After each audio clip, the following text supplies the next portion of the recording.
자, 우리 말씀 함께 나누겠습니다. 우리 지난 시간에 이어서 로마서 1장 우리가 이제 헬라어 직역을 하면서 같이 우리가 살펴보고 있는데요.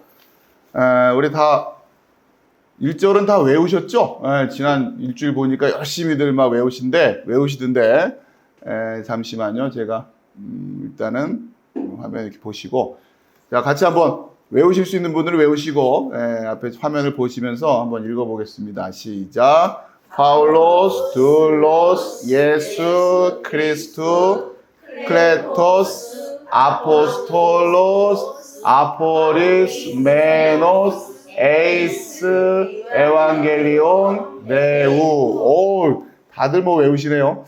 자, 이 첫 줄만큼은 우리가 좀 한번 외워보면 좋겠다, 그런 생각을 했어요. 우리가 이제 지난 시간에는 주로 이제 종에 대한 이야기를 많이 나눴죠.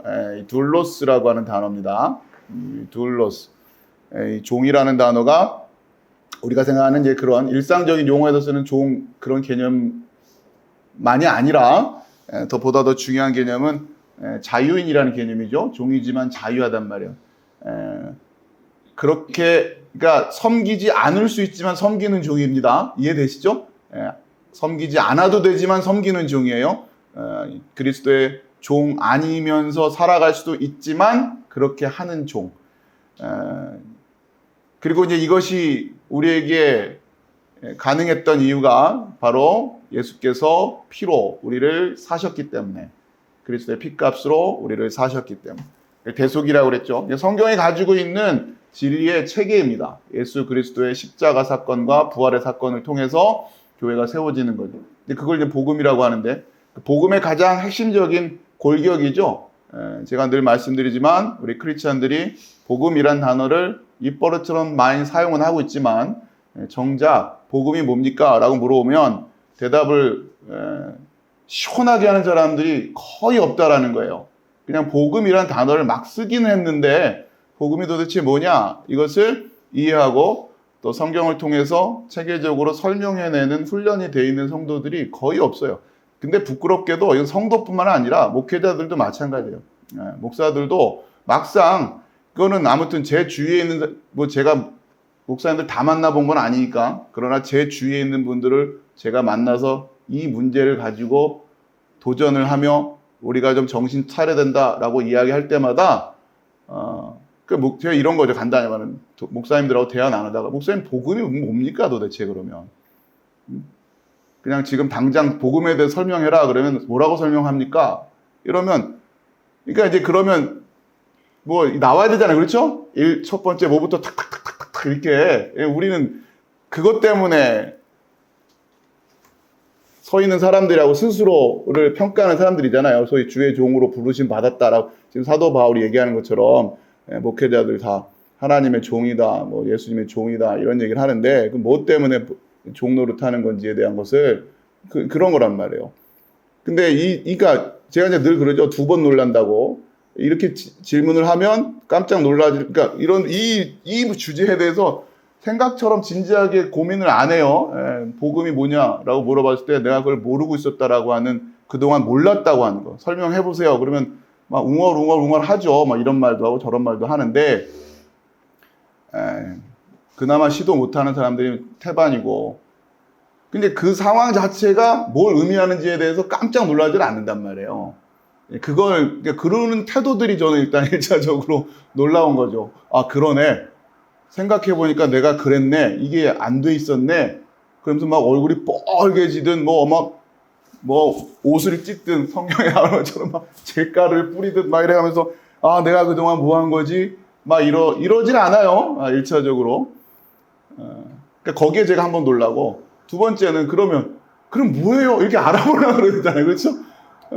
그러면 뭐 저한테 목사님 뭐 알고 얘기하는 거예요? 그럼 뭐예요? 뭐죠? 이렇게 되물어봐야 되잖아요. 그래서 알아야 되잖아요. 근데 그러질 않더라는 거예요. 이게 뭐냐? 이게 뭐냐? 저는 아무튼 이 주제를 여러분들하고 참 오랫동안 고민을 했었죠. 이게 뭡니까 도대체? 신앙생활을 수년 했다고 하는데 복음이 뭡니까? 라고 정작 물어봤을 때 웅얼 거리면서 얘기를 하는. 그럼 이제 그나마 막 설명을 하려고 시도하는 분들이 계세요. 근데 이제 뭐 여기저기 막 짜집기죠. 막 교회 아무튼 신앙생활하면서 들었던 이 얘기 저 얘기 막 갖다 붙이면서 막 얘기를 한단 말이에요. 그럼 이제 제가 이제 두 번째, 그러면 성경에 복음이란 이러고서 설명하고 있는 부분이 있습니까? 그러면 또 이제 움찔하는 거예요. 그렇죠? 그러니까 이게 잘 생각해 보세요. 복음이 뭡니까? 라고 물어봤을 때 시원하게 대답을 하는 사람도 거의 못 봤고, 그나마 우물우물거리면서 말하는 사람, 나름대로 이제 준비가 돼 있다고 생각하는 사람들이죠. 우물우물거리면서 뭐 이렇게 말을 하면은 제가 이제 그러면, 아니, 그건 알겠고, 그거는 이제 그렇게 설명한다고 생각하고, 그러면 성경에서 복음이란이라고 딱 규정하고 있는 그게 있습니까? 아니면 그냥 그런 건 줄 알고 만들어낸 겁니까? 이렇게 물어보면 또 당황하죠. 여기에 대해서 시원하게 답을 하는 사람을 못 만났어요. 그러니까 제가 왜 이제 이런 이야기를 하냐면, 그러니까 제가 이 문제에 대해서 저에게 질문을 던졌던 거예요. 그러니까 예전에. 그러고 보니까 제가 모르고 있더라는 거예요. 신학교도 가고 뭐 했는데도 안수도 받고 했는데, 그런데 모르더라는 거예요. 저 스스로가 어느 날 이렇게 서재에 앉아서 묵상하고 있는데 화들짝 놀란 거죠. 제 스스로가 이게 뭐지 도대체? 그러면서 제 스스로가 성경을 다 뒤져보기 시작했다는 거죠. 마태복음부터 시작해서 다 뒤져보니까, 근데 생각처럼 없는 거예요. 복음이란 이러면서 설명하는 데가 없는 거예요. 마태복음에도 뭐 이렇게 그냥 이렇게 그 단어가 들어간 표현은 많이 있는데 시원하게 복음이란 하고 설명하는 데가 생각보다 없어요. 계속 읽어 나가는데도, 여러분들 제가 전에 숙제를 드렸잖아요. 그렇죠? 한번 찾아보라고. 생각처럼 없죠. 자, 근데 이제 읽다 보니 이제 그래서 찾아진 거죠.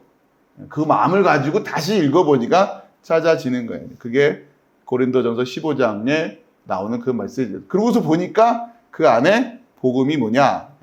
바울이 전하는 그 복음의 메시지가 뭐냐? 그러니까 지금 로마서 1장 1절이 그거잖아요. 예수 그리스도의 종 바울은 사도로 부르심을 받아 하나님의 복음을 위하여 택정함을 입었다. 그래서 그러니까 결국 사도 바울은 하나님의 복음 전하려고 택정함을 입었다. 그러면 바울이 다니면서 계속해서 전한 그 복음이 무엇이냐? 그렇죠? 그거잖아요. 도대체 뭔 얘기를 했을까? 뭘 복음이라고 하면 전했을까? 그러니까 이 문제의식을 가지고 제가 이제 말씀을 다시 샅샅이 뒤지는 거죠. 그랬더니 고린도서 15장 1절 이하의 말씀을 읽어보니까 명확하게 나타나는 거고, 자, 그 안에 복음의 핵심적인 두 기둥이 있는 거예요. 그렇죠? 복음이라는 것은 예수 그리스도의 십자가 사건과, 그러니까 죽으심과 부활이에요. 그러니까 복음이 뭡니까? 라고 물어보면 여러분 이제 담백하게 이야기할 수 있어야 돼요. 뭐예요, 복음이? 네, 그러니까 십자가, 죽음과 부활. 예수님의, 정확히 말하면 예수님의 십자가, 죽음과 부활이에요.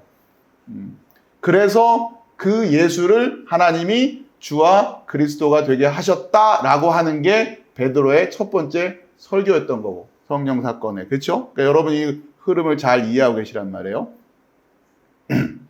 이해되시죠? 그러니까 이 훈련이 우리들에게 너무 안 돼 있는 거예요. 생각보다. 그러니까 잘 이해하세요. 복음은 사건입니다. 이해되세요? 복음은 사건이에요. 무슨 사건이에요? 죽으심과 부활하심의 사건이에요. 자, 그렇기 때문에 복음은 누구나 전할 수 있어요. 왜요? 복음이 뭐기 때문에?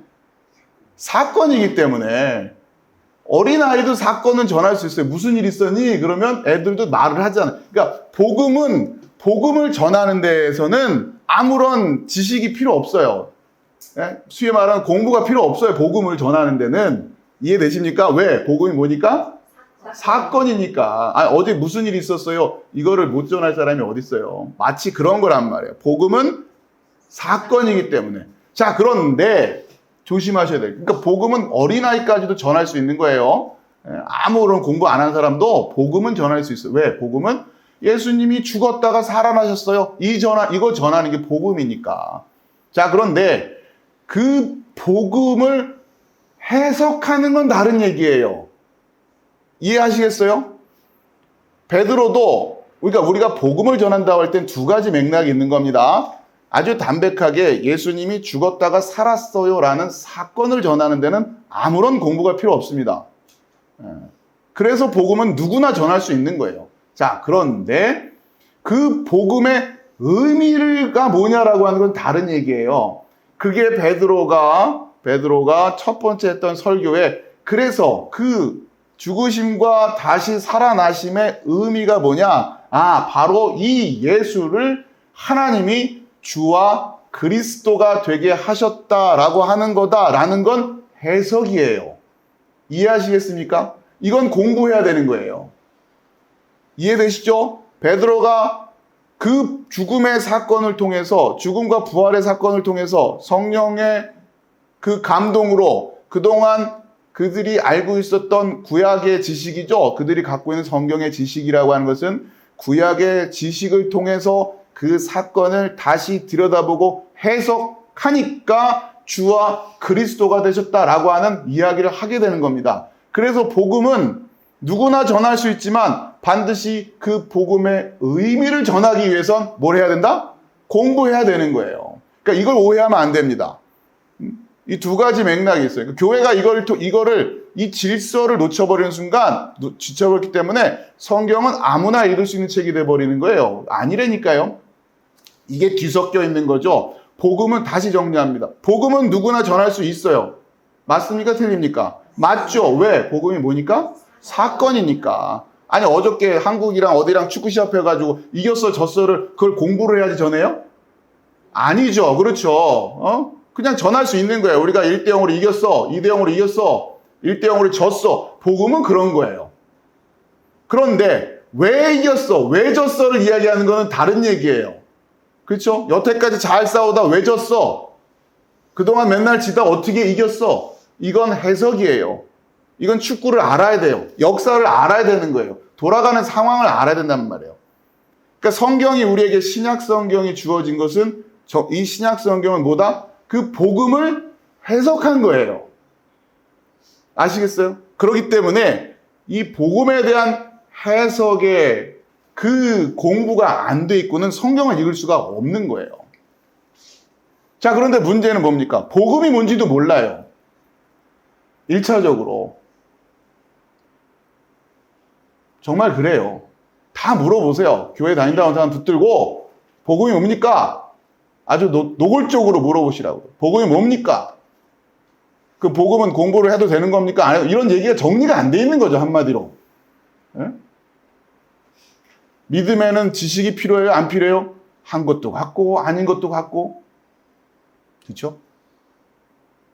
예, 그러니 교회가 말씀으로 든든히 서 있다라는 말을 못하는 거예요.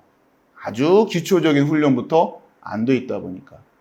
그러니까 지금 제가 여러분에게 드리는 이 말씀이 여러분한테는 이제 못이 박혀서 그러니까 크리스찬이라면 너무도 뻔한 얘기가 돼야 되는 거예요. 목사님 또 저 얘기를 하시네 해야 되는데 만약에 이렇게 드린다면 이거 심각하게 고민해야 되는 거죠. 여러분 그동안 뭐 한 거예요? 그렇죠? 뭐 한 거냔 말이에요. 근데 이걸 제가 2번 놀라는 이유는 그동안 뭐 했는지에 대한 도전을 안 받다. 나 그동안 뭐 한 거지? 정확히 말하면 3번 놀라는 거죠. 그리고는 그러면 뭐예요? 라고 가르쳐 달라고 안 하는.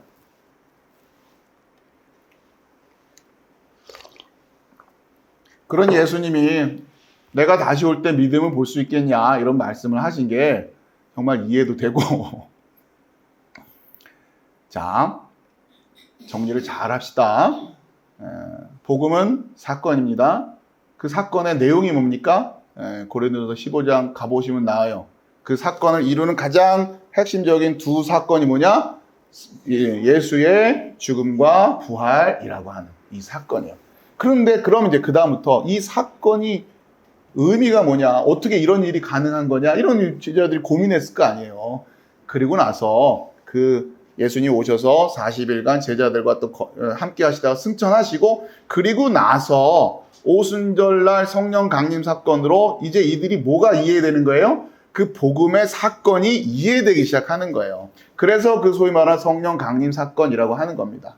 그러니까 우리가 흔히 말하는 성령 세례 받았다라고 하는 것은 무슨 치유의 기적을 베푸네 이런 게 아니라 성령을 통해서 이제 그 복음의 의미가 이해된 거란 말이에요. 그러니까 여러분이 지금 듣긴 들었죠. 계속 듣죠. 이거는 사람이 전하는 이야기로 듣는 거예요. 그런데 여러분이 성령의 감동으로 진짜 그 복음이 예수님의 죽으심과 부활이라고 하는 것이 문자적으로 우리에게 전해지고 있으니까, 어쨌든 사건으로 전해지고 있으니까 그것을 붙들고 이제 여러분이 뭘 해야 됩니까? 말씀을 펼쳐서 읽어나가고 계속해서 공부하고 구약의 이야기를 살펴보다가 이제 여러분이 스스로 진짜 그 예수가 우리의 주와 그리스도가 되신 거구나. 성경을 보니 그 얘기가 맞는구나. 이게 이제 깨달아지고 이해될 때 여러분이 뭐가 된 거라고요? 성령 세례 받은 거예요, 그게.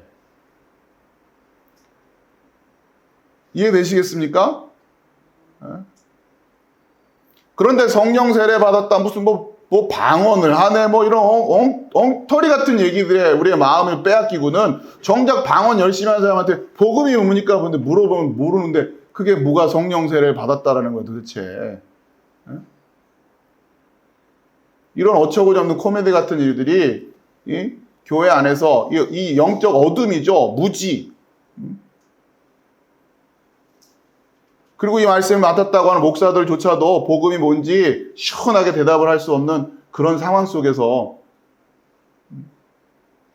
복음이란 단어가 들어가는 말은 많이 하겠죠.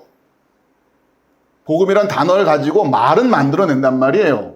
근데 정작 그 복음이 뭐냐라고 물어봤을 때 안 돼 있다. 이게 심각한 문제고, 저희 교회가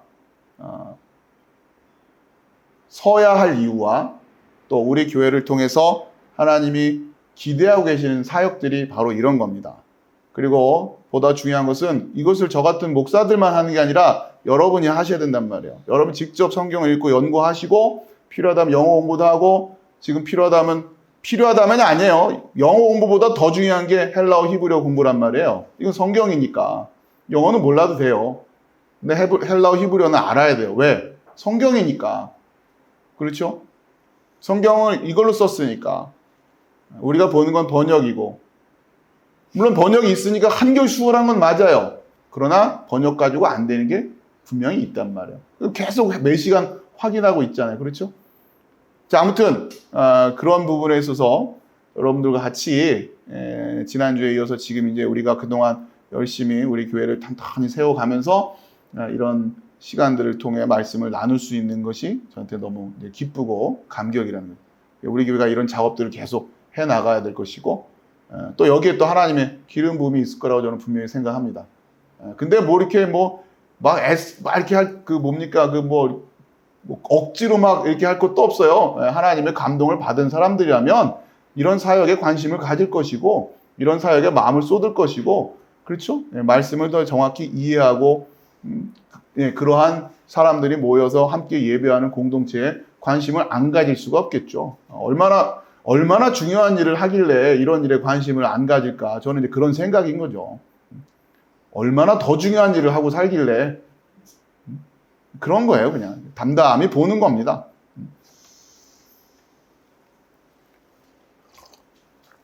자, 그래서 오늘 이제 복음이라는 메시지의 핵심을 여러분 다시 이해해야 되니까 다시 그 의미를 이제 환기를 시켜드렸고, 지난 시간에 둘로스라고 하는, 그래서 그 대속의 사건, 그렇죠? 그래서 우리가 종이 되는 거예요. 바로 그 대속의 사건이라고 하는 십자가죠. 십자가와 함께 우리가 복음을 이해하고 있어야 되기 때문에 말씀을 드렸던 거고, 자, 그런데 그 대속을 통해서 우리가 주의 것이 되는 거죠. 주의 소유가 되는, 예수 그리스도의 소유가 되는 거예요. 자, 그러나 그래서 종이라고 표현하지만, 그러나 그 소유, 예수님이 우리를 대속하시는 그 사건의 또 본질은 자유케 하는 거란 말이에요. 그렇죠? 그러니까 우리를 자유케 하려고 우리를 대속하시는 거예요. 예? 그런데 그 대속의 개념과 이 종이라는 개념이 되게 논리적으로 모순되는 것 같지만 연결되어 있는 거란 말이에요. 그렇죠? 그러니까 여러분 이걸 잘 이해하셔야 돼요. 여러분 세례 요한이 예수님과 자기를 비교하는 그 질문을 통해서 그 당시에 유대 당국자들이 와서 너 누구냐? 이렇게 물어보는, 그렇죠? 네가 그 선지자냐? 엘리야냐? 이런 얘기할 때에 여러분 잘 기억하시죠? 세례 요한이 뭐라고 했어요? 내 뒤에 오실 분이 계신데 나는 그분의 뭐도 못 풀어요? 신발 끈도 못 푼다 이런단 말이에요. 그러니까 여러분 이걸 잘 이해하시래요. 신발끈을 못 푼다라는 개념은 물론 이게 이제 종이 하는 일들이에요. 신발끈을 푼다는 거는 그 당시 종들이 하던 일이니까 나는 그분의 종도 안 돼요. 이런 이야기에 1차적으로 겸손한 말이에요. 그런데 여러분 그렇게만 읽으면 성경은 문학작품이 되는 거란 말이에요. 아시겠어요? 거기에 메시지가 있는 거죠. 예수님이 오셔서 하시는 일이 뭐냐? 뭐 하신다? 풀어주시는 사역을 하는 거란 말이에요. 자유케 하시는 거. 그러니까 신발끈을 푼다라는 그 단어, 푼다라는 단어가 놓아준다, 해방시킨다 그런 의미로 쓰는 단어란 말이야. 헬라어로. 단순히 신발끈 푼다는 게 아니라. 그러니까 예수님이 오셔서 우리를 뭐 하실 분이에요? 풀어주실 분이란 말이에요. 간단히 이해하면. 근데 세례요한은 모두 못 푸는 사람이다? 그분의 신발끈도 나는 해방시키지 못해요. 이런 얘기예요, 지금. 물론 겸손의 말도 있어요. 문학적인 의미로 나는 그분의, 그러니까 우리가 흔히 말하는, 어디 보니까, 나는 저분의 모두 안 돼. 뒤꿈치도 못 쫓아가. 이런 얘기 하잖아요. 그런 얘기처럼. 그러면 그 말을 그렇게 대체해도 되느냐? 겸손의 표현이니까. 우리 문화 속에서는 신발끈을 푼다? 이걸 잘 이해를 못 하겠네. 사람들이 신발끈을 왜 풀지? 그러면 이게 겸손의 표현이니까 저는 내 뒤에 오실 분이 계시는데 나는 그분의 뒤꿈치도 못 따라갑니다. 이렇게 해놓으면 되겠네. 이렇게 번역을 하면 성경이 됩니까? 안 됩니까? 안 되는 거예요. 이해되십니까? 그러니까 성경을 그렇게 의역하고 물론 의미를 이해시켜 주려고 하는 취지에서 의역하는 그런 거는 이해가 되지만 결국 그건 성경이 아니란 말이에요. 그러니까 무슨 얘기냐? 우리가 보고 있는 한글 성경도 결국은 정도의 차이는 있지만 어쩔 수 없이 그렇게 되어 있기 때문에 우리가 말씀을 지킨다라고 하는 맥락에서 우리가 반드시 이런 성경을, 원어로 된 성경을 놓고 연구하는 그 문화가 있어야 돼요. 세상 사람들은 관심을 안 가져도 교회만큼은 성경 원전에 대한 연구자들로 넘쳐나야 되는 겁니다. 왜요? 우리가 지금 가지고 있는 말씀이잖아요. 그렇죠? 우리가 안 하면 누가 하겠어요? 시간이 지나면서 점점 그렇게 흘러가면 원어를 가지고 성경을 연구할 수 있는 찾기가 하늘의 별 따기가 되면 안 되잖아요. 그러니까 교회만큼은 이 문화가 차고 넘쳐야 돼요. 이게 팔릴 책이니까? 아니야. 안 팔려도 상관없어요. 그래서 하는 게 아니잖아요, 지금. 이거 우리가 안 하면 누가 하겠어요? 절간에서 해줄까요? 절간에서 지금 히브리어 헬라어 연구하면서 성경을 연구하는 사람들 길러내겠습니까? 안 하잖아요. 그러니까 교회가 해야 되는 일이란 말이에요. 우리가 여기에 가치를 두고 해야 된다. 자, 그래서 이제 그런 그 번역 성경. 또 우리 여러분 개인적으로 아시는 분들 계시겠지만, 유진 피터슨 목사님이 번역한 그 메시지 성경이라는 게 있어요. 그 성경 같은 게 대표적으로 이렇게 의역을 아주 굉장히 강조해서 한 거죠. 저는 사실 유진 피터슨 그분이 번역한 성경은 성경이라고 부르지는 않아요. 저는 개인적으로. 물론 상식적으로 성경 그러니까 메시지 성경 이렇게 부르지만 그건 성경이 아니에요. 그거는 이제 개인의 어떤 묵상집이라고 해야죠. 성경을 읽고 묵상한 거죠.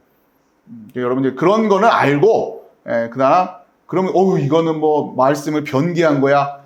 이렇게 그렇게 아니라 관심을 갖고 보세요. 근데 이제 저는 불편해요, 개인적으로. 유진 피터슨 목사님 이런 분은 그 메시지 성경 이렇게 쓴다라는 게 메시지 성경 해석 이렇게 하면 모를까. 그렇죠? 거기 보면 이런 식으로 번역이 많이 돼 있습니다.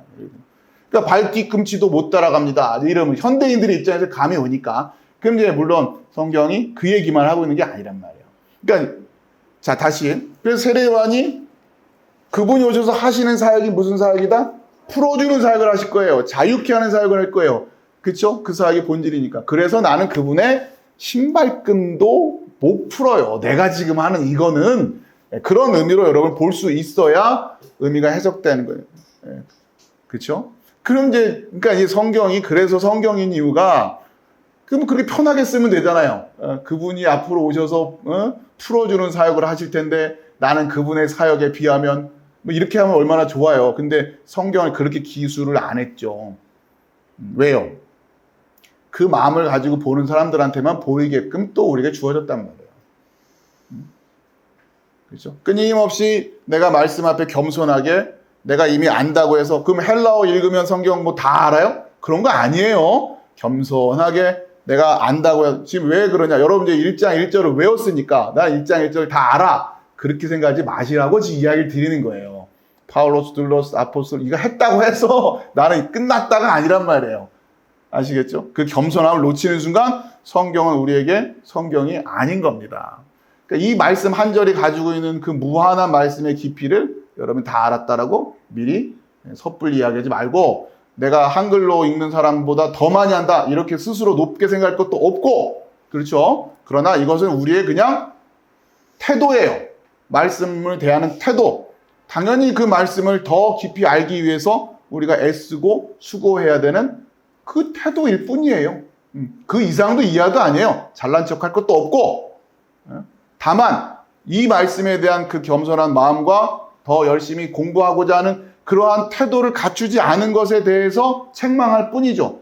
그 영적인 게으름과 나태함과 태만을 책망할 뿐이지 그걸 우리가 잘났다 이런 얘기를 하자는 건 아니다는 거예요. 아무튼 여러분 이건 제가 누누이 강조하는 겁니다. 우리가 헬라어 좀 읽고 히브리어 좀 읽는다고 해서 우쭐할 이유는 전혀 없다. 아무튼 그거 이제 잘 제가 좀 말씀을 드리고 자 그래서 그렇게 풀어주시는 사역을 하셨기 때문에 우리는 자유인이 되는 거예요. 그런데 그 자유를 가지고 뭘 써요? 섬김으로 간다면 안 할 수 있는데 하는 거예요. 우리가 에덴 동산의 선악과 사건의 본질이 뭐라고 그랬죠? 할 수 있지만 안 하는 거. 그걸 가르쳐 주셨단 말이에요. 그렇죠? 그게 하나님의 백성이라. 하나님의 자녀는 하나님의 자녀가 가진 권세가 있고 권능이 있는데 그래서 맘만 먹으면 할 수 있어요. 그런데 안 해요. 그게 에덴 동산에서 배워야 될 거예요. 이해되시죠? 근데 그걸 놓쳐버렸단 말이에요. 그러니 여러분에게 하나님이 권능을 주고 싶어도 권능을 줄 수 있겠습니까? 여러분 마음대로 다 하다가 어떻게 됐어요? 여러분이 지금 바다도 잔잔케 하고 죽은 자도 살려내고 하는 권세가 진짜 우리 크리스찬들에게 다 있다고 생각해봐요. 세상이 어떻게 돌아가겠어요? 주고 싶어도 못 주시는 거예요. 왜? 우리 인간들이 이 훈련이 안 돼 있으니까. 할 수 있다고 마구잡이로 막 한단 말이에요. 의학이 발전했다고 해서 기술이 발전했다고 해서 얼굴도 모르는 남자 정자 가져다가 나는 애만 만들고 싶어. 그럼 애를 만들어서 길러요. 할 수 있어요. 충분히 할 수 있어요. 지금은 할 수 있는 시대가 됐어요. 그럼 막 해도 되는 거냐? 이 질문 앞에, 그 선악과 앞에 내가 이걸 먹어도 되나? 보기에 야 저렇게 아름답고 얼마나 편의죠. 그렇죠? 그러나 그 자리에서 멈춰 설 수 있는 거, 하나님의 뜻을 생각할 수 있는 거, 그게 하나님의 창조된 피조물 중에서 생육, 번성, 충만, 정복하고 다스리라고 하는 그 권세를 받은 자들에게만 부여된 하나의 자격이자 일종의 테스트인 거죠. 그게 선악과란 말이에요. 자, 그런데 그 선악과 테스트는 할 수 있지만 안 하는 걸로 우리에게 훈련을 시키시는 거고, 그렇죠? 그런데 우리가 자유인이 되었다. 이 신약에 와서는 예수님한테 종노릇을 안 해도 되는데 하는 걸로 훈련을 하는 거예요. 그러니까 결국 우리가 그리스도의 종이다라고 할 때는 똑같은 선악과의 구조가 녹아져 있는 거예요. 할 수 있지만 안 하는 걸로 훈련시켰다면 선악과는 이제는 우리가 안 해도 되지만 하는 걸로 우리의 자유로 간다. 알겠네요. 그렇죠? 물론 이게 말에 어폐가 좀 있습니다. 안 해도 되지만 하는 게 아니라 그게 진리이기 때문에 하는 건데 말을 설명하려다 보니 이렇게 나누어서 설명할 수밖에 없다는 것을 여러분 잘 이해하세요. 안 해도 되는 거 아니에요. 그렇게 돼야 되는 거예요. 그러나 우리의 논리 구조는 그렇잖아요. 그렇죠? 자유케 됐으니까 예수님 종로를 안 해도 돼요.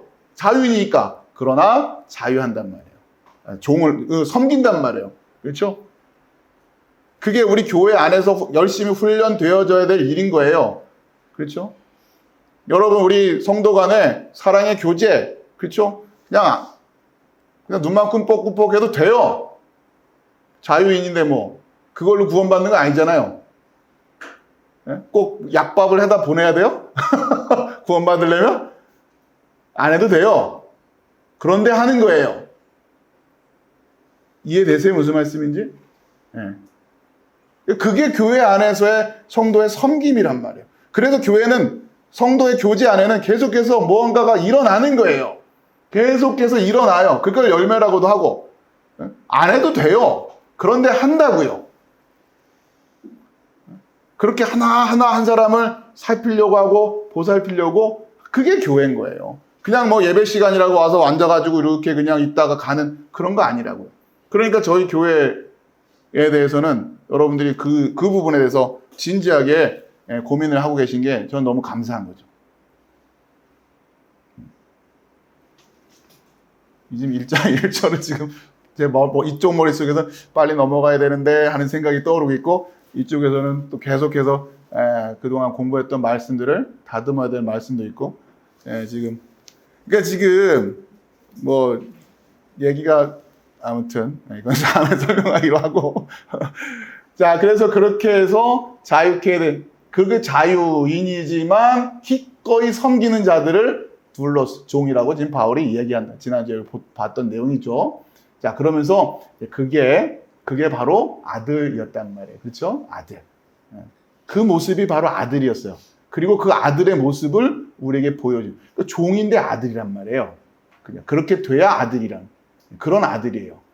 그래서 하나님과, 그렇죠? 그냥 창세전 그 영광, 하나됨의 영광 속에서 그냥 그렇게 계셔도 될 그 아들이 자기를 비워서 종의 형상을 가지고 이 땅에 오시잖아요. 안 그래도 되는데 오신단 말이에요. 쉽게 말하면, 물론 이 말 표현을 여러분 잘 이해하십시오. 안 그래도 된다라고 하는 표현을 너무 지나치게 확대 해석하면 또 이상한 길로 빠져요. 그러니까 이 문맥을 잘 이해하시죠. 오셔서 기꺼이 순종의 모습을 보여주셔서 죽기까지 순종하는 모습을 보여줬단 말이에요. 그걸 뭐라고 부른다? 아들이라고 부른단 말이에요. 그러니까 우리가 종이면서 결국 아들인 거예요. 그래서 우리가 아들이 되는 거예요. 그러니까 지금 이들이 그걸 깨달은 거예요. 복음의 비밀을 통해서. 베드로가 그걸 깨달았단 말이에요. 바울이 그걸 깨달았단 말이에요. 그래서 저분이 그래서 주와 그리스도가 되신 거고, 저분이 진짜 하나님의 아들이 맞구나. 그렇게 아들이 되는 거구나. 그런데 와서 우리에게 보여주신 모습은 섬김의 모습이고 종의 모습이었잖아요. 근데 그게 어떻게 아들일 수 있지? 하나님의 아들이라고 불릴 수 있지? 그런데 이제 보니 그게 아들이었던 거예요. 그래서 우리도 그렇게 그 아들로 초청하고 계시는 거죠. 그래서 우리가 이렇게 아들이 돼요. 그리고 보니 그렇게 된 아들들끼리 모여 있어요. 그렇죠? 이렇게 아들들끼리 모여 있단 말이에요. 그럼 그 아들들끼리는 서로를 뭐라고 부른다? 형제라고 부르는 거예요. 예수님께서 내 형제 이렇게 얘기할 때는 그 아들들이 된 자들을 이야기하는 거란 말이에요. 그렇죠? 그래야 우리가 하나님의 자녀가 된다라고 하는 겁니다. 자, 지난 시간에 우리가 이렇게까지 쭉 이야기를 드렸고, 이제 우리가 그러면 이 땅에서 살아가면서 이 진리를 살아낸다라고 하는 것은 무엇이냐? 그렇게 형제된 자들과의 관계예요. 그렇죠? 여러분에겐 그런 형제가 있어야 되는 거예요. 그런 형제가 있어야 돼요. 반드시 그 형제가 있어서 그 형제들과 사이좋게 살면 되는 거예요. 그게 하나님 나라에서 하나님의 자녀로 사는 겁니다. 그 형제들이 다른 사람들과 사랑할 수가 없다니까요. 이걸 잘 이해하세요. 그 형제들과의, 근데 교회라고 하는 곳에 모여있는 사람들이 과연 그런 형제의식이 있냐?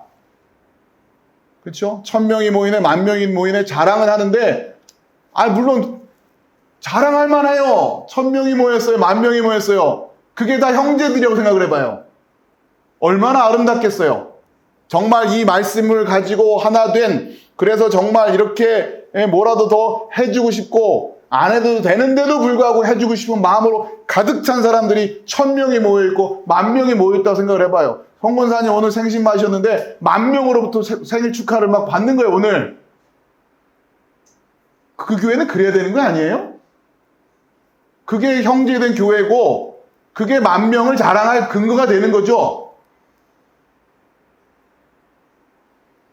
그러면 아마 대통령 안 부르실 것 같아. 그죠? 근데 모든 크리스찬들이 교회 안에서 누리는 복이 이거란 말이에요. 그리고 산다고 생각을 해보세요.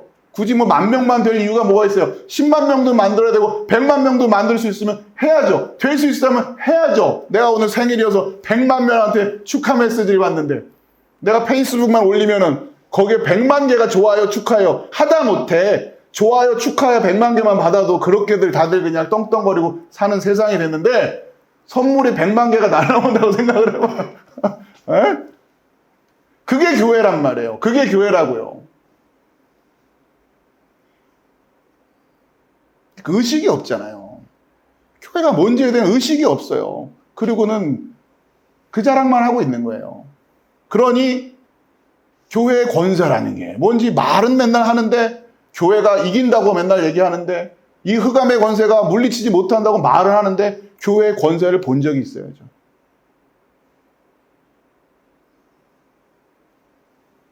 뭐가 교회의 권세인지에 대한 이해를 못하고 있습니까? 그러니 여러분 생각해 보세요. 그냥 깊이 갈 것도 없어요. 그런 하나님의 자녀들이 모여있는 그 교회라면 정말 흑암의 권세가 넘보지 못한 여러분 주변에 그런 교회들로만 세워져 있다고 생각해 보세요. 이 세상 가운데 그 교회가 빛의 역할을 감당을 못하겠습니까?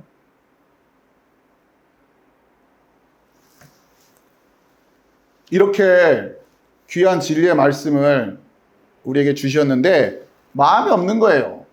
말씀을 알고자 하는 마음이 없어요. 예배가 뭔지 이해도 없어요. 내가 크리스찬이 된다고 하는 것에 대한 자각이 없어요. 그러면 안 되는 거죠. 아무튼 저는 저희 교회가 바로 그러한 하나님의 소망을 품고 있는 그런 교회로 이제 발돋움하고 있고 싹이 움트고 있다라고 하는 게 너무너무 감사한 거죠. 여러분 이것을 가볍게 생각하지 마십시오. 여러분이 우리 교회 안에서 하나의 멤버가 된다고 하는 것, 같이 예배를 하는 그 예배의 자리에 참여할 수 있는 그 아들로서의 지위를 갖고 있다고 하는 것이 얼마나 영광스러운 일인지, 그리고 더불어 여러분이 그 안에서 종노릇한다고 하는 것이 무엇인지, 그렇죠? 그 자유롭게 종노릇한다고 하는 것이 무엇인지 여러분 진지하게 고민하고 여러분이 아무튼 그 안에서 서로 사랑의 마음으로 서로 사랑의 열매들을 위해서 애쓰고 수고하는 헌신이 필요한 거예요. 예? 이해되시겠죠? 예. 아무튼 거기에 여러분이 창의적이 돼야 돼요. 내가 어떻게 하면 더 잘 섬길 수 있을까? 내가 어떻게 하면 더 잘 이들에게 사랑을 베풀 수 있을까? 예. 아무튼 기대가 됩니다.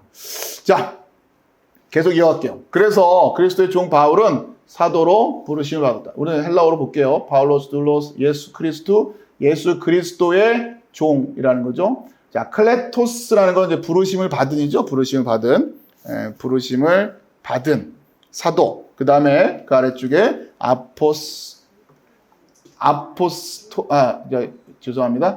메노스. 아포리스 메노스는 따로 세워져 있는.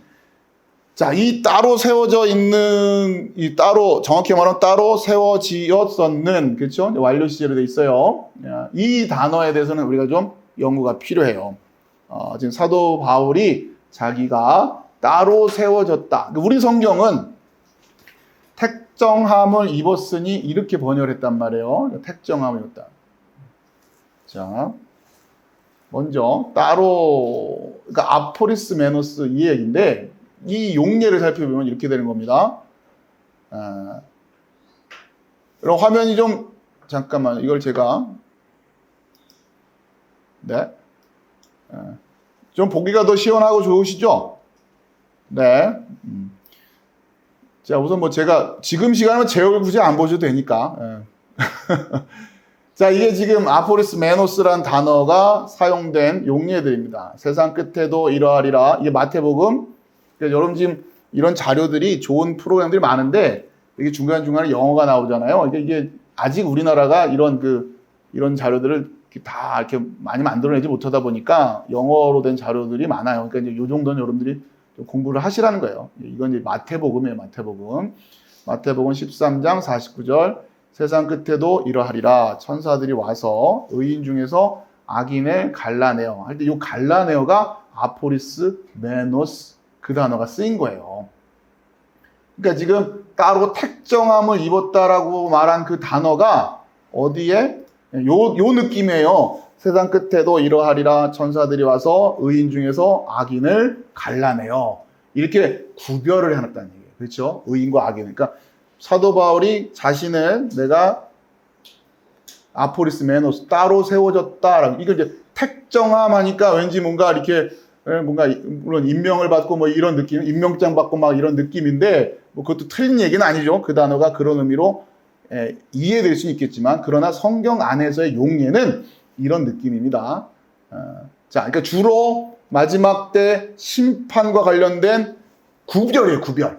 이해되시겠죠? 그 다음에 마태복음 25장 32절에 모든 민족을 그 앞에 모으고 각각 구분하기를 목자가 양과 염소를 구분하는 것 같이 하여. 이게 또 아포리스 메노스라는 단어가 여기서 쓰이는 거예요.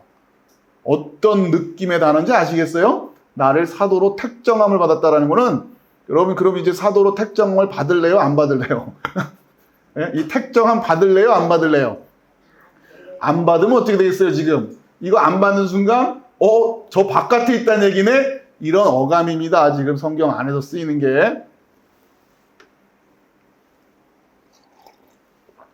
그러니까 목사님 같은 분들만 택정함 받으시면 되지 이게 아닙니다.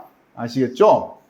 자, 그 다음에 누가복음, 룩은 누가복음의 6장 22절 인자로 말미암아 사람들이 너희를 미워하며 멀리하고 욕하고 너희 이름을 악하다 하여 버릴 때에는 너희에게 복이 있도다.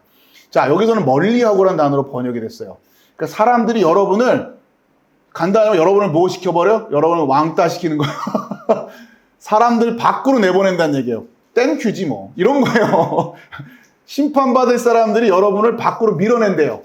그럼 어때요? 감사합니다 이래야 되는 거 아니에요? 그러니까 이걸 두려워하면 어떻게 해요? 이해되세요? 네. 세상 사람들이 여러분을 밀어낸다고 너 우리 편 아니야? 나가! 이래준다는 얘기예요. 마지막 때 되면. 그러니까 그러면 여러분 어떻게 돼요? 감사합니다 이래야 되는 거 아니에요? 그렇잖아요. 멸망받을 사람들이 너는 우리 편 아니라니까 너 여기 왜 와 있어? 나가! 그러면 감사합니다 이러는 거예요. 근데 거기에 내 친구도 있고 동창도 있고 브런치도 먹으려면 그 사람들하고 다 교제도 해야 되고 적당히 섞여서 살아야 되는 거 아니에요? 도전이 되죠.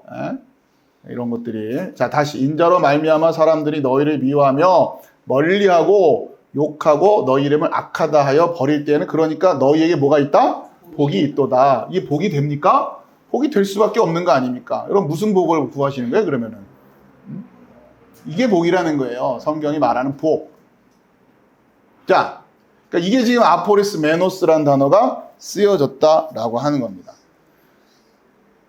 자, 이제는 제 얼굴을 좀 보여드릴게요.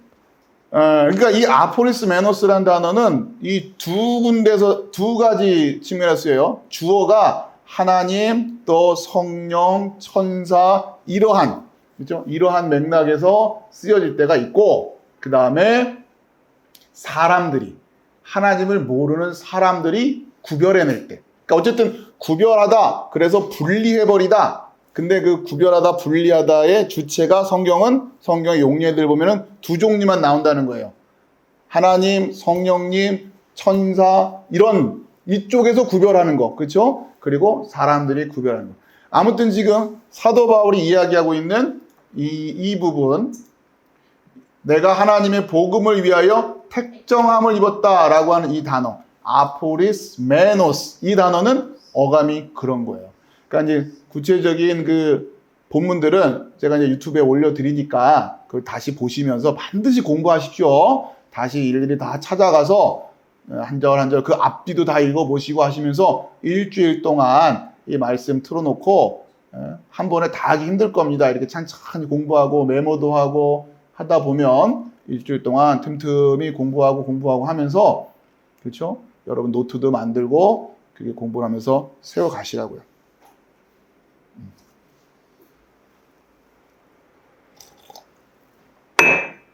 자, 그 다음에 이제 하나씩 배우면, 그러니까 이제 아포스톨로스는 사도란 뜻이고, 좀 크게 어려운 건 아니니까 나중에 더 공부해야 될 때 가서 하도록 하고요. 아포리스 메노스, 이게 이제 그런 의미구나. 따로 택정을 받았다는 거에는 그렇게 마지막 때 마치 양과 염소를 구별하듯이 사도를 그렇게 완전히 딱 구별해낸 거예요. 이거는 그러니까 간단히 말하면 이 택정함, 아포리스 메노스라는 단어는 중간 지역이 있을 수 있어요, 없어요? 없는 거예요. 사도면 사도고 아니면 아닌 거예요. 그러니까 내가 사도가 됐다. 내가 주의 종이 됐다. 내가 크리스찬이 됐다. 이거는 중간이 없다는 얘기예요. 기면 기고 아니면 아닌 거란 말이에요. 어느 때는 주일날 오전엔 크리스찬, 오후에는 아니고 이런 거 없는 거예요. 여러분 이미 그렇게 그러니까 내가 그리스도의 종이다라고 할 때에 이 똑같은 얘기잖아요. 그렇죠? 부르심을 받아 사도, 종 이런 모든 것들이 다 그런 느낌을 가지고 있는 어느 때는 종이었다가 어느 때는 아니었다가 된다는 얘기 안 된다는 얘기죠. 그렇죠? 여러분이 여러분의 정체성에 대해서 그런 의식을 가지고 있어야 된단 말이에요. 1차적으로 출발은 그렇게 되는 거죠. 자, 그러고서 자, 그다음에 두 번째 여기 아포리스 메노스 그 옆에 있는 에이스란 단어. 일단 기본적으로 이 자주 나오니까 중요한 단어라서 잘 기억을 해두세요. 에이스란 단어는 어디 안으로라는 뜻이에요. 그래서 제가 이제 그 번역해서 드리는 자료에는 안으로로 되어 있어요. 대부분 안으로. 자, 그런데 그러니까 물리적인 의미는 안으로예요. 어떤 공간 안으로라는 그 안으로인데 이것이 또 어떠한 그 상황에서도 많이 쓰냐면 목적에 해당돼요. 목적. 그렇죠? 그러니까 에이스 여기서는 목적입니다. 목적인데 그 다음 단어가 유앙겔리온 데우. 그러니까 하나님의 유앙겔리온을 위해서. 그러니까 직역을 하면 하나님의 복음 안으로라는 얘기가 되죠. 그렇죠? 복음 안으로. 근데 이제 그런 의미도 그러니까 경우에 따른 있겠지만 이 에이스라는 단어를 볼 때는 항상 목적을 떠올려야 돼. 목적. 그러니까 어디 안으로. 그러니까 거기가 목적지다. 이런 정도 생각하면 되겠죠? 네, 결국 에이스. 그러니까 우리가 믿는다 할 때에 이 믿는다 할 때도 요 에이스가 쓰이는 거예요. 어디 안으로예요. 그러니까 결국 누구를 믿는다 할 때도 자, 그건 그때 가서 얘기하고 자, 기억을 하십시오. 그러니까 지금 이렇게 공부하시면 돼요. 그렇죠? 어느 세월에 이런 생각하지 마시고 이렇게 오늘 또 하나 배웠잖아요. 배웠으니까 아포리스 메노스 기억해 놓고 에이스 뭐 어디 안으로인데 목적에도 해당된다. 이렇게 뭐 30년 40년 하다 보면 뭐 웬만큼 되지 않겠어요? 그렇게 해왔다면 유치부부터 시작해서 아동부, 중고등부, 청년부 때 이렇게 다 공부해왔다고 생각을 해보세요. 그렇게 안 했으니까 문제인 거죠. 교회 역사가 지금 2000년인데 2000년 동안 이렇게 안 했으니까 문제인 거지. 2000년 동안 해왔다고 생각을 해봐요. 그러니까 지금부터 우리가 이렇게 앞으로 2000년 바라보면서 하자고요. 우리가 할 수 있는 만큼 해놓고 가면 우리 다음 세대들이 또 이어서 하고 그렇게 하고 교회 안에 들어오면 교회라는 곳에 오면 그냥 무늬만 집사님, 권사님이 아니라 그래도 그 정도 연배가 되고 연륜이 쌓이면 이런 부분에도 잘 훈련이 돼 있어서 적어도 자료라도 좀 그래도 새로운 분들한테 이렇게 가르쳐주고 본인이 가지고 있는 내용 가지고 하나씩 그런 거죠. 그게 교회의 어른이 서가는 모습이고 든든한 모습들이에요.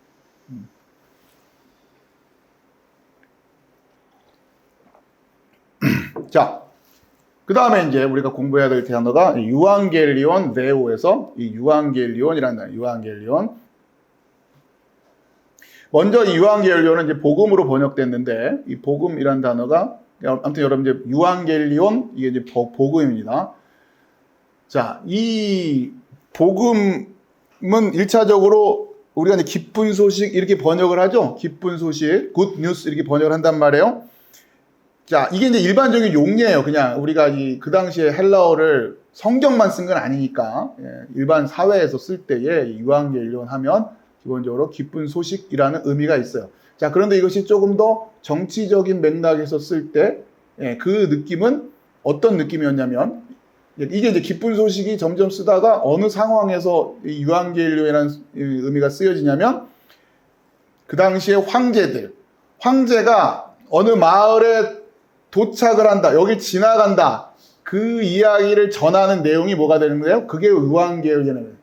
그러니까 우리 마을에 간단히 말해서 임금님이 오신대요 하면 그게 뭐가 되냐? 유앙겔리온이에요.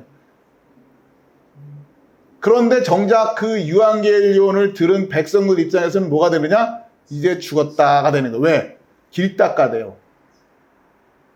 그리고 다 정리해야 된단 말이에요. 그렇죠? 여기 지금 이제 그 미국에서 접속하신 그 집사님 아버님이 사단장으로 예편을 하셨어요. 군대에서 사단장 하면 여자분들은 느낌 잘 안 오겠지만 아무튼 어마어마하신 분이죠. 그러니까 이런 거예요. 사단장님이 오늘 우리 부대 온다 이러면 이게 유한겔리온인데 그러면 그 부대는 그냥 막 한 달 전부터 그죠? 그 준비하느라고 그 지나가실지 안 지나가실지도 몰라요. 사단장님이 그 내무반에 들어올지 안 들어올지도 몰라요. 근데 아무튼 온 부대가 발칵 뒤집히는 거죠. 그냥 청소하고 뭐 해서 그게 이제 이 유한겔리온의 용법을 여러분 잘 그렇게 이해하시면 돼요. 1차적으로.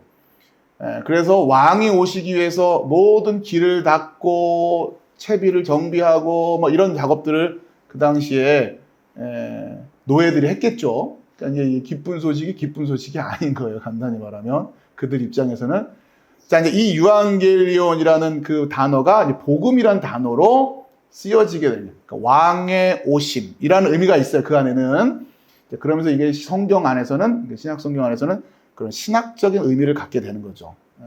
1차적으로. 자, 그러는데 지금 오늘 여러분들하고 보려고 하는 것은 이 유한겔리온이라는 단어, 복음이라고 번역된 이 단어가 그러면 이제 이 당시에 예수님 오실 당시에 유대인들, 이들에게는 어떤 의미로 이해됐을까? 일반적인 사회생활 속에서는 이들이 로마 제국의 그 지배를 받고 있었기 때문에 황제가 온다, 황제가 지나간다 이런 단어로 일반적으로 쓰이는 거죠. 그렇죠? 아니면 뭐 높은 분들이 누가 온다든가 그런 상황들. 그런 상황에서 유한겔리온의 이런 단어는 특히나 황제, 가장 높은 사람만이 독점해서 쓸 수 있는 그런 용어들이었으니까. 그런데 이제 그 당시에 이 유대인들, 구약을 알고 있는 유대인들 입장에서 유한겔리온이라는 단어가 쓰이는 의미는 또 달랐던 거예요. 물론 그런 일상적인 어법도 있지만, 자, 그게 뭐냐? 그걸 이제 확인하려면 여러분 제가 전에 가르쳐 드렸던 70인역, 오랜만에 들으시죠? 70인역을 봐야 되는 거예요. 왜? 70인역이라고 하는 것은 구약 성경을 헬라어로 번역을 한 성경이니까. 그렇죠? 히브리어로 되어 있는 구약 성경을 예수님 오시기 한 200년 전에 그 당시에 헬라어로 번역을 한 성경이기 때문에 구약 그 70인역, 그 70인역을 들여다보면 번역된 단어를 찾아보면 그 당시 사람들이 그 구약 성경을 번역한 사람들이니까 구약 성경을 번역하던 사람들이 생각에 어떤 단어를 유한겔리온으로 번역을 했을까? 어떤 문맥에서 번역을 했을까? 그렇죠? 보면 되잖아요. 그래서 우리가 공부를 해야 된다는 거예요. 70인역이 뭔지도 알아야 되고 구약과 신약의 연결성을 이해하려면 여러분 자료가 이제 필요할 때는 제가 화면을 공유해서 보여드릴 테니까 자 먼저 이제 구약 안에서 화면을 좀 글자를 좀 키워드릴게요.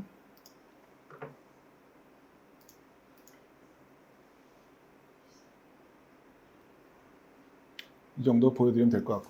자, 먼저 그러니까 요 IS 이렇게 된 거는 이사야라는 얘기입니다. 이사야 40장 9절을 보면 아름다운 소식을 시온에 전하는 자여 너는 높은 산에 오르라. 아름다운 소식을 예루살렘에 전하는 자여 너는 힘써 소리를 높이라. 두려워하지 말고 소리를 높여 유다의 성읍들에 이르기를 너희의 하나님을 보라 하라. 그러니까 여기 보면 이사야 40장 9절에서 아름다운 소식을 전하는다. 그러니까 아름다운 소식을 전한다라는 요게 유한겔리조마이. 그러니까 동사로 바꾼 거죠. 그렇죠? 그러니까 유한겔리온 하면 이거 명사고 유한겔리조마이 하면 아름다운 소식을 전한다라고 이제 우리식으로 번역하면 그건데 유한겔리조마이라는 단어가 바로 요 부분이에요. 여기서 요 밑에 보면 이 단어가 있는데 그것까지 여러분들이 뭐 확인을 굳이 안 하셔도 되고 보시면 요 부분이에요.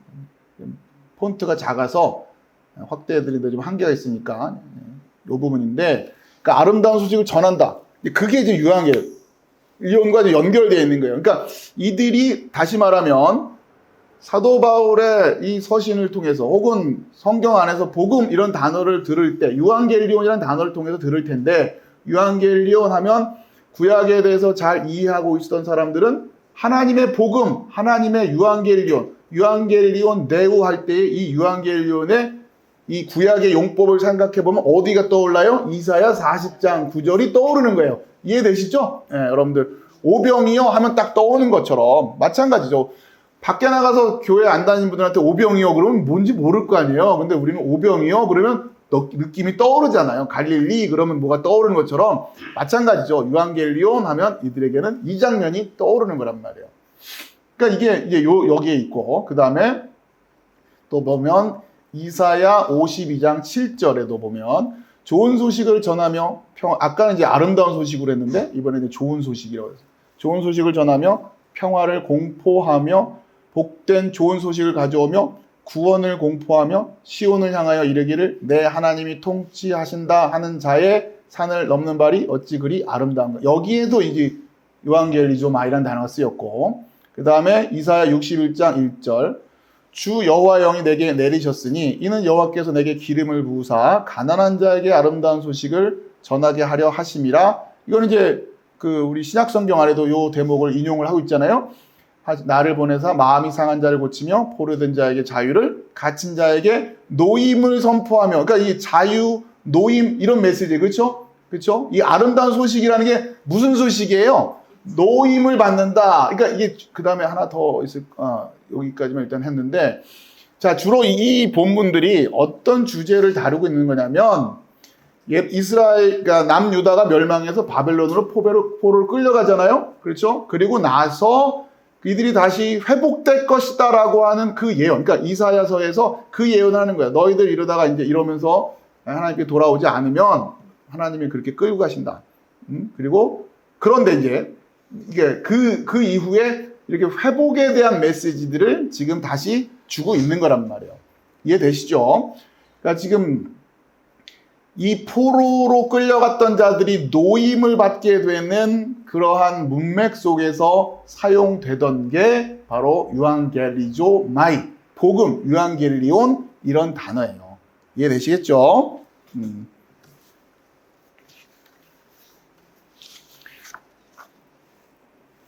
자, 그러면서 다시 그리스도의 종 바울은 사도로 부르심을 받아 하나님의 복음을, 하나님의 유앙겔리온을 위하여 나는 아포리스메노스, 완전히 분리되어서, 구별되어서 섞일 수 없이 그렇게 구별되었습니다. 따로 세워졌습니다. 그렇죠? 지금 바울이 그 얘기를 하는 거예요.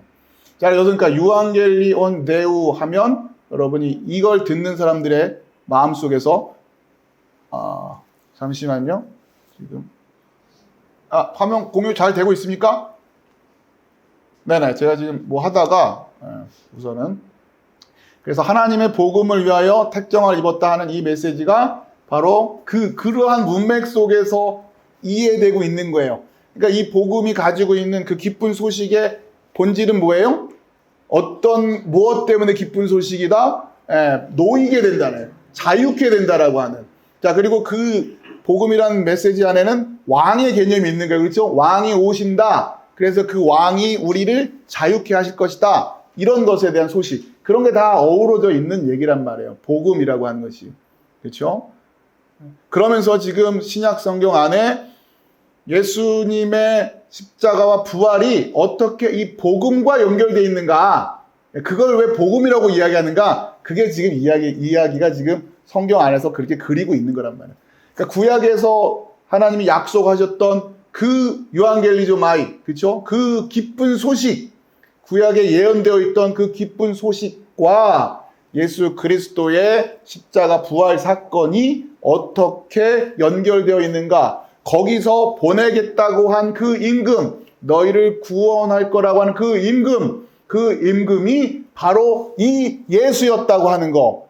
그러니까 그렇게 지금 신약 성경에서 예수님의 제자들이 그 사건을 그렇게 해석하고 이해하기 시작하는 거예요. 그러니 복음을 전하려면 복음을 전하려면 구약을 알아야 되는 거죠. 그렇죠? 그 구약을 알아야 되기 때문에 성경을 공부해야 되는 거고, 그 당시 제자들도 그랬을 것이고, 사도 바울 역시 구약의 정통한 그 당시 최고 가는 엘리트였잖아요.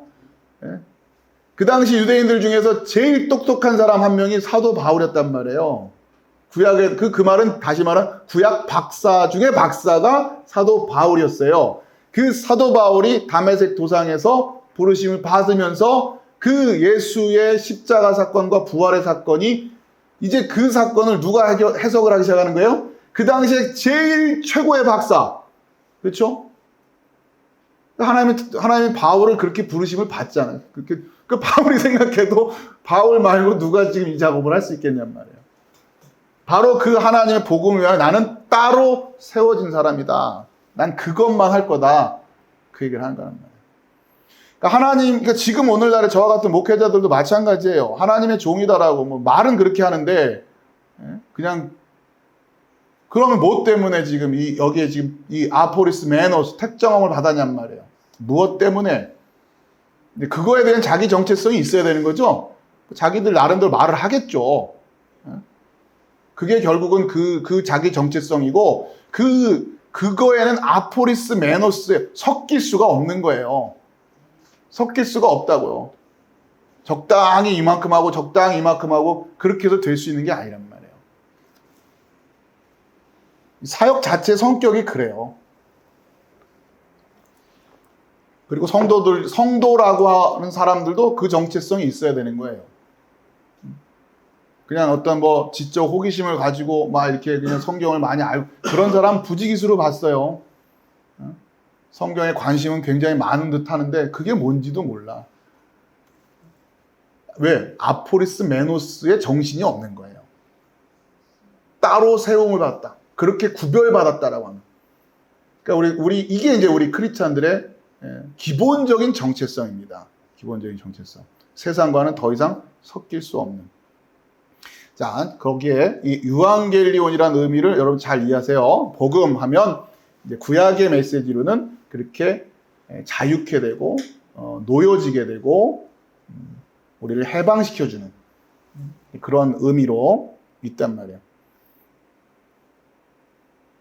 근데 이제 이 소위 그 자유주의적인 신학자들, 해방신학 이런 이제 흔히 말하는 사람들은 해방만 관심을 갖는 거죠. 해방. 자유케 되는 데만 관심을 갖는 거예요.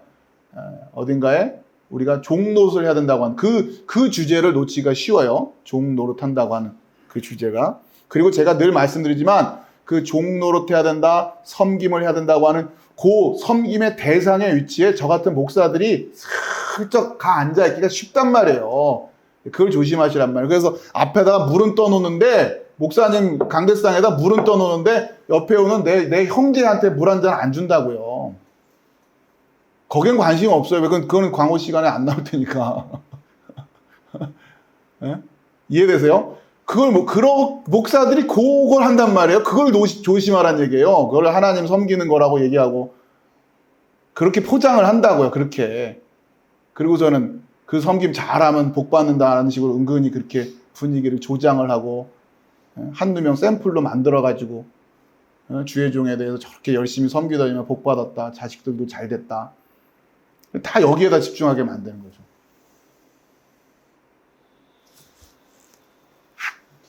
자, 그렇게 섬김이라고 하는 의미가 굉장히 중요하다는 것도 이해하시고 복음이라고 하는 메시지를 여러분 잘 이해하시기 바랍니다. 자, 그 다음에 이제 중요한 것은 유앙겔리온 데우예요. 근데 이게 이제 문법적으로 말하면 하나님의 복음이에요. 하나님의 복음. 하나님의 복음. 자, 다시 제 얼굴 좀 보여드리고.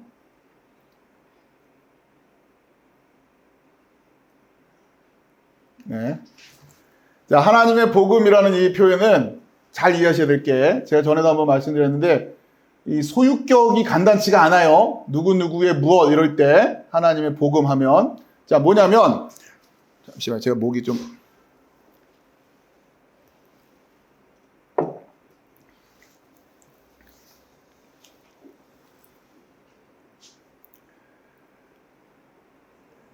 그 소유격이라는 게 우리가 이제 그리스도의 종 바울은 여기도 보면 여러분 그 보면 둘로스 예수 그리스도 하면 이제 예수의 그리스도의 그러니까 예수 그리스도의 종 이렇게 된단 말이에요. 그렇죠? 예수 그리스도의 종. 그러니까 흔히 말하는 소유격은 누구의 누구 이러면 이제 누구의 것이다 이렇게 되는데 여기 똑같이 하나님의 복음이라는 표현이 있어요. 예수 그리스도의 종. 이거는 좀 단순해요. 예수 그리스도의 종은 예수님의 종이라는 얘기니까. 근데 하나님의 복음 이게 간단치가 않아요. 왜 그러냐면 이런 거예요. 여기서 표현은 이제 문법적으로 어쨌든 표현할 때는 하나님의 그 다음에 복음 이렇게 했는데 여러분 이거 생각하시면 되는 겁니다. 철수 제가 늘 드는 예니까 철수의 편지 그러면 그 편지를 누가 썼다? 철수가 썼다라는 의미겠죠. 그렇죠? 철수의 편지 혹은 철수의 눈물 그러면 철수가 흘리는 눈물 이런단 말이에요. 자 그런데 다시 철수의 졸업식 하면 누가 졸업했다는 얘기했어요? 철수가 졸업을 했다는 얘기예요. 자 그런데 다시 이번에는 철수의 수술 이번에 철수의 수술이 잘 됐어요 이렇게 얘기했나면은 누가 철수가 수술을 했다는 얘기예요? 철수가 수술을 받았다는 얘기예요? 받았다는 얘기예요? 했다는 얘기예요? 예? 여러분 뭐예요? 예? 뭐예요? 알 수 있어요? 그러니까 여러분 제가 이런 애매할 때는 그러게요. 그럴 때는 애매하다. 둘 중에 하나를 덥석 잡지 마시라고 늘 당부드렸죠. 이게 뭔 줄 알고 자꾸 덥석 잡아요. 이렇게. 예? 여러분 모른다라는 얘기를 하는데 이렇게 주저하지 마세요. 예? 그러니까 여러분 그러니까 이게 습관적으로 이걸까요? 저걸까요? 그랬어요. 여러분이 잘 자신 없으면 뭐라고 해야 돼요? 모르겠네요. 해야 배울 수 있는 거예요. 둘 중에 하나를 딱 잡는 순간 왜 그러냐면 이 태도가 중요하단 말이에요. 지금은 제가 여러분들을 붙잡아 세워놓고 가르치니까 가능하지 우리 일반적으로 이런 식으로 사는 게 얼마나 많은지 모르면서 막 붙잡아요. 그냥 이거라고 생각하고 그냥 내가 아는지 모르는지도 모르고 넘어간단 말이에요. 아시겠죠? 철수의 수술, 철수의 치료 애매해져요. 그렇죠? 철수가 치료를 했다는 건지 왜냐? 철수가 의사면 어떻게 돼요? 그래서 닥터 김의 수술이 잘 됐어. 이러면 닥터 김이 수술을 했다는 얘기예요? 수술을 받았다는 얘기예요? 또 잡지 또 덜컥 잡죠. 닥터 김은 수술 절대로 안 받아요?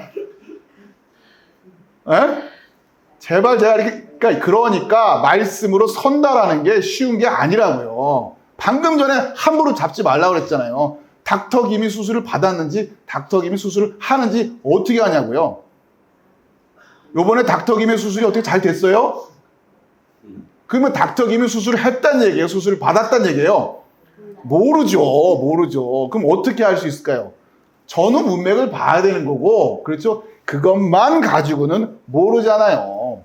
이해되십니까? 그러니까 여러분 소유격 하나 간단한 게 아니에요. 제가 왜 이런 말씀 드리냐면 우리가 성경을 연구한다고 할 때에 이런 훈련이 안 돼 있단 말이에요. 이런 훈련들이 안 돼 있다고요. 특히 저 같은 말씀을 연구하고 전하는 사람들한테는 이런 훈련이 굉장히 중요한 겁니다. 그럼 똑같은 거예요. 지금 제가 여러분에게 무슨 말씀드렸을 때 하나님의 복음 그러면 그냥 덜컥 잡아가지고는 하나님을 주어로 하나님의 목적으로 그냥 그게 맞다라고서는 그냥 막 하면 어떻게 되는 겁니까? 두 가지 경우가 다 가능한데 그럼 확인을 해야 될 거 아니에요. 지금 철수가 수술을 받았다는 건지 철수가 수술을 했다는 건지 문맥을 살펴보려고 하고 앞만 살펴봐도 확인이 안 된다. 그러면 어떻게 해야 되는 거예요? 알 수 없는 거죠. 뭘 아는 척을 해요. 두 가지 경우가 다 가능한데 그렇죠? 그렇게 전하는 게 설교가 되겠죠. 그렇죠? 성경 안에도 그런 문장들이 생각보다 많단 말이에요. 그러면 그럴 때 철수가 받았다고 주장하는 사람, 철수가 했다고 주장하는 사람들끼리 모여서 싸울 이유가 있어요? 없어요? 없어요. 근데 학자들끼리는 싸워요. 그렇죠? 이게 문제인 거예요. 왜? 알 수 없어요. 그러면 둘 다 인정하는 거예요. 일단은 우리 성경이 그렇게 돼 있단 말이에요. 그 부분에 가서는 그게 우리가 공부를 이어가고 하기 위해서 필요하지만 모르겠지만 그 부분은 가지고 상대방이 맞네 틀리네 하면서 정죄하는 데까지 가면 안 되는 거예요. 그렇죠? 이걸 조심하시란 말이에요. 그냥 나는 이럴 건 같아까지 나는 이거 같아. 나는 그런 마음으로 좀 읽어볼래. 그럼 상대방은 이거라고 하면 그런가 보다 하면 되는 거지. 이게 맞네 저거 맞네. 학자들끼리 그러고 교회들끼리도 그럴 이유가 전혀 없다. 자, 그러면 이걸 어떻게 이해해야 될 것이냐.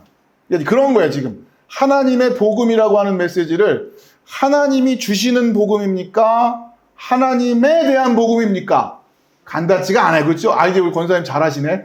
그러게요. 그러고 보니까 그러네요. 그렇죠? 그럼 이제 우리는 모른다 이러고서 넘어가면 끝이냐? 아니, 거기서 좀 더 가보자고요. 왜 이런 표현을 했을까?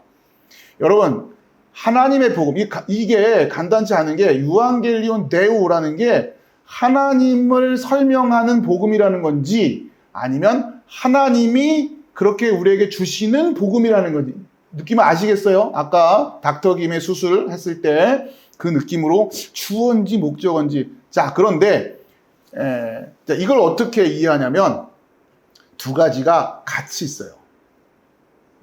우리 일상 용어에서는 쉽지 않아요. 이런 메시지가. 그런데 성경이니까 가능한 거예요. 자, 이렇게 이해하세요. 이 복음의 주인은 누굽니까? 하나님이죠. 그렇죠? 그러니까 하나님이 주어가 되시는 거예요. 이 복음의 시작은 하나님에서부터예요. 그렇기 때문에 하나님이 전하시는 복음이 되는 거예요. 이해되시죠? 그래서 이걸 주어로 이해해도 돼요. 자, 그런데 두 번째, 목적어로 이해하면 이 복음은 누구를 전하는 복음이어야 되는 거예요. 우리가 이렇게 전할 때 하나님을 전하는 복음이 되어야 된단 말이에요. 이 두 가지를 우리가 다 가지고 있어야 되는 거예요. 이 복음의 출발은 누구에서부터? 하나님에서부터 출발이에요. 하나님이 하시는 거기 때문에. 그럼 우리는 그냥 계속해서 그냥 전하기만 하면 된다? 그 성경이 그렇게 단순하게 우리에게 주어져 있지 않죠. 공부해야 되고 이해해야 되고 해석해야 되고 한단 말이에요. 그래서 결국 우리가 전하는 복음은 누구를 전하는 복음이어야 된다? 하나님을 전하는 복음이 되어야 된다라고 하는 거예요. 그러고 보니 참 절묘한 표현이죠. 유앙겔리온 데우. 그렇죠? 그러니 여러분은 하나님으로부터 시작된 그 복음을 겸손하게 듣고 이제 여러분이 여러분의 언어로 그 복음을 전할 텐데 앵무새 흉내내듯 달달달 외워서 전하는 게 아니기 때문에 그래요. 여러분이 또 해석하고 이해하고 여러분의 삶 속에서 여러분이 그 복음을 살아내야 된단 말이에요. 그럴 때 그 복음의 내용은 바로 하나님이어야 된다라고 하는 겁니다. 그래서 이게 문법적으로는 소유격인데 이 소유격의 독특한 용례로 주어로도 해석이 가능하고 목적으로 해석이 가능한 그런 문법을 가지고 우리에게 말씀을 주신다라고 합니다. 자, 그래서 여러분 성경책을 한번 펼쳐보세요. 로마서 16장 그쪽에 가서 보시면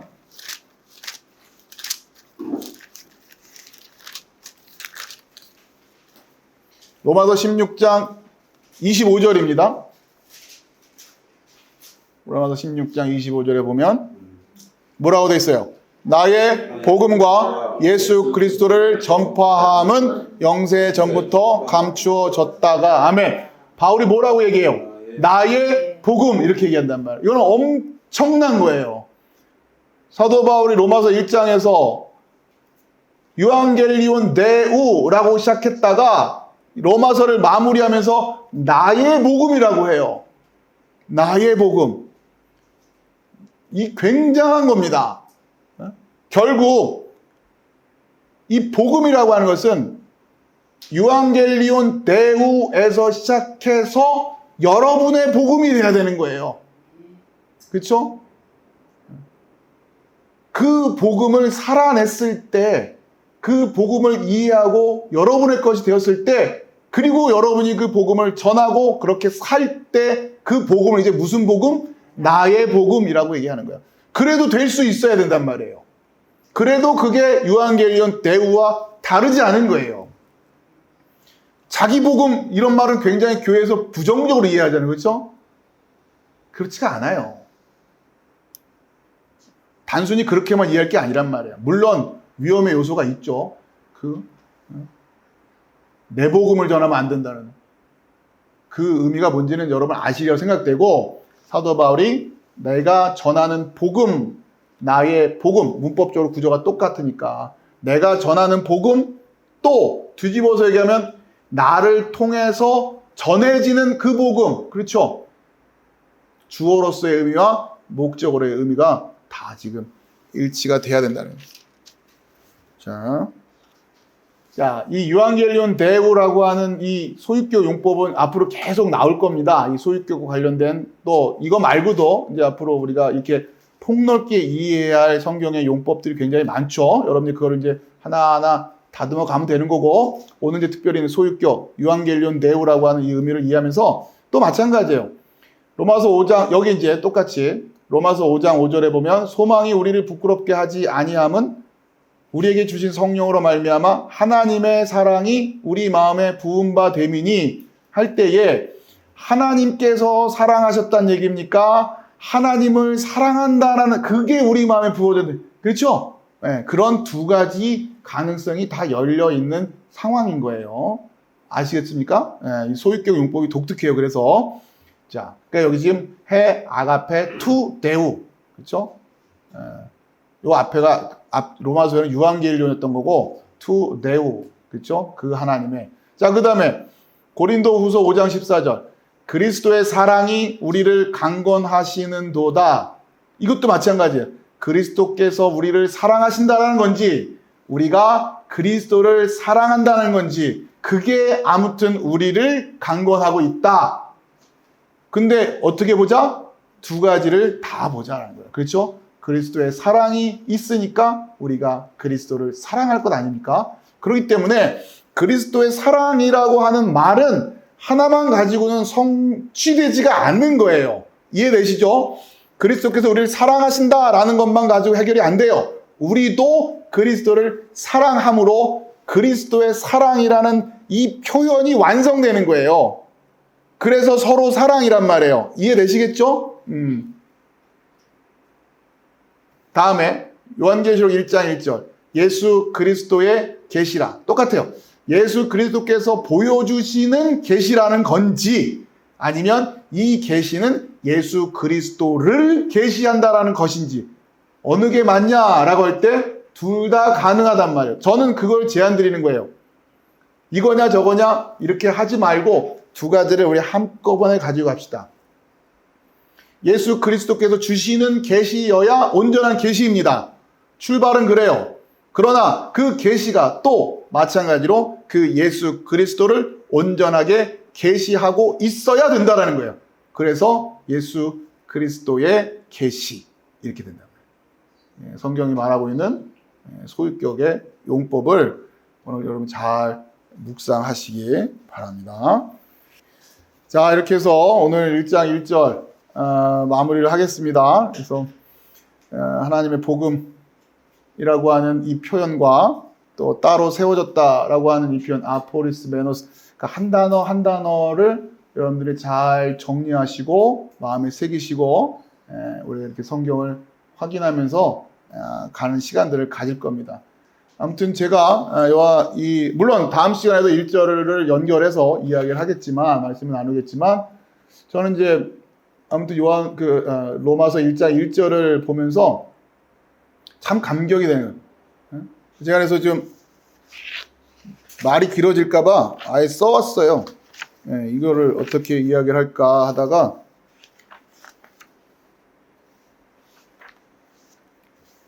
안 그러면 괜히 말이 길어질 거예요. 시간이 좀 지나긴 했지만 여러분들한테 좀 로마서 1장 1절을 마무리하면서 제 느낌을, 제가 이제 설교 원고를 웬만하면 잘 안 쓰는데 그냥 자료만 정리해 놓지, 이거는 제가 좀 오늘 저는 인류 역사에 있어서 가장 웅장한 자기소개서의 첫 줄을 소개하려고 합니다.